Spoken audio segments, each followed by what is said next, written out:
Hi there, we are back. So, we have been talking about goal setting and achieving those goals in 2025 or any year, whatever year you're watching this.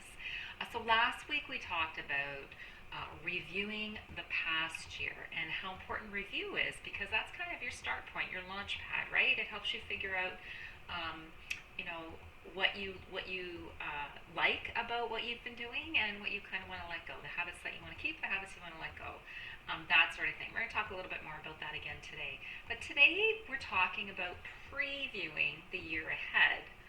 So we've looked at what's happened in the past. We've kind of decided, well, these are the kinds of things maybe that I'd like to change. Maybe set a priority of what that change would look like. So now we're previewing the year ahead. So what we're looking at is not setting, some crazy unrealistic goal. Today I think will be the 15th of February when this goes up, and the statistics show that by the 15th of February, most people who have set New Year's resolutions, set goals for the year, have actually given up on them by the 15th of January, which is kind of a sad statistic. But don't let that be you, because there are ways to help yourself get through this. And so that's what we're going to be talking about over the next little series. So, how do we preview the year ahead? Well, the first thing we do is we sort and we simplify. And we've kind of already talked about that. That is looking at the habits that we want to keep from the past year or so, things that have really been working for us and that we want to make sure that we bring forward. And then there's those habits that we want to let go of, and often that's what our goal is to let go of those habits, right? And not just that, but looking at the people that we're surrounding ourselves with. And I'm not saying, to get rid of your friends or your family or anything like that. I'm just saying people who affect you or who nurture you in a positive way, those are the people that you really want to be surrounding yourself with. Those are the people that have your back, that are really going to help you move forward and move towards what it is that you want in life. So really thinking about who those people are in your life and seeking out opportunities to spend more time with those types of people can really make a difference. So what do you want to leave behind? What do you want to carry forward? What do you want to add? Then we're going to start visualizing our goals. So imagine you're achieving something that's like really meaningful for you. Maybe you're reconnecting with an old hobby that you used to have that you really enjoyed, or you're committing to starting to move your body through regular walks at the start, or whatever that might be. So here we'll go through a little example.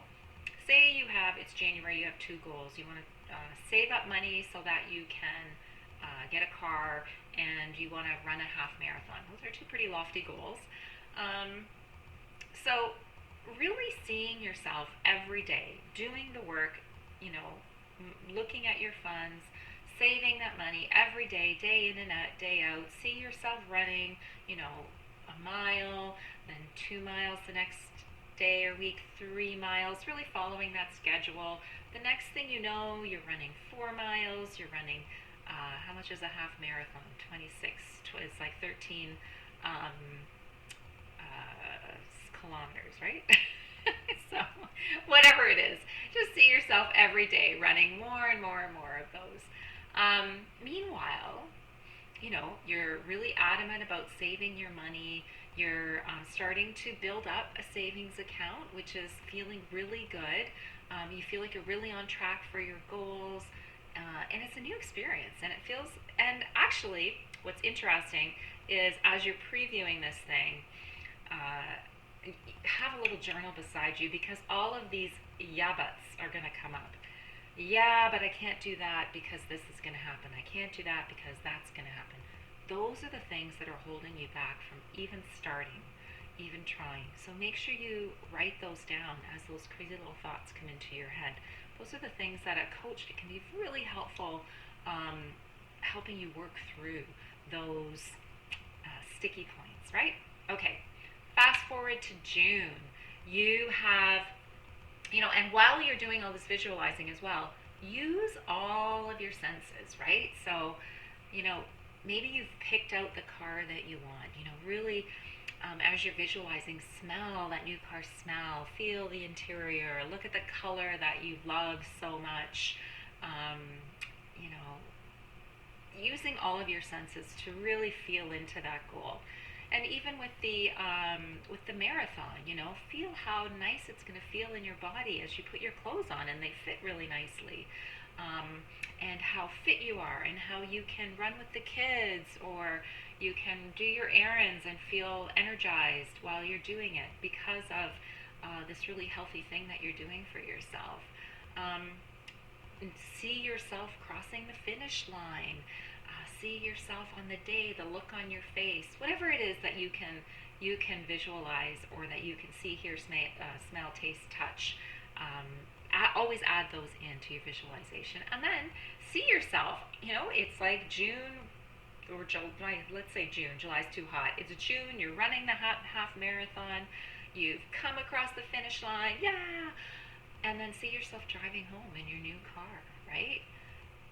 Adding whatever. Always make sure you add, we've talked about smarter goals in the past. That's not what this video is going to be about, but make sure your goals are specific, measurable, actionable, realistic, time-based, so you've got a timeline set up, and then know that you're going to evaluate and readjust those goals, right?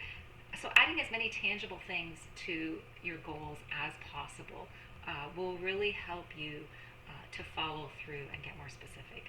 But again, looking at that list of those blocks that you wrote down, those yeah buts, remember to look at those and to work through those with someone. And then, create some kind of anchor.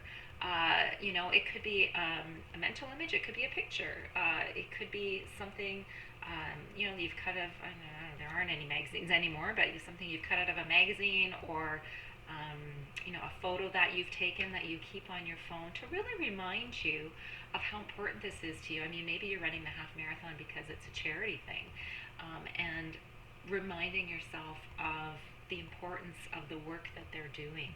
Whatever it is that you need to see, hear, feel, smell, taste, touch, using all of your senses to really anchor that in. If you're a visual person, a picture is often the best thing. And just, give yourself a few minutes a day to be doing those visualizations, to really be seeing that and really noticing what's happening in your body. I can't be stressing that enough, because the resistance will show up and you need to, write it down. And that's where a coach can be very helpful to help you work through that stuff. The bottom line is, so far we've talked about reviewing the previous year and previewing the year to come by sorting and simplifying, really visualizing your goal, and creating some sort of anchor to help you go forward. So I hope that was helpful for you. I hope to see you next week. And on the next video, please download your freebies in this in the link below. Come join me at Facebook, Living in Yes. Don't forget, Preventive Health Awareness Month is coming up. It is in the middle of January as we speak, February 1st. That starts. You can just, I don't have the link, but it's, Preventive Health Awareness Month 2025, and it will come up for you. So much great education, a month's worth of an amazing education for you. Please join us there. Talk to you soon. Bye.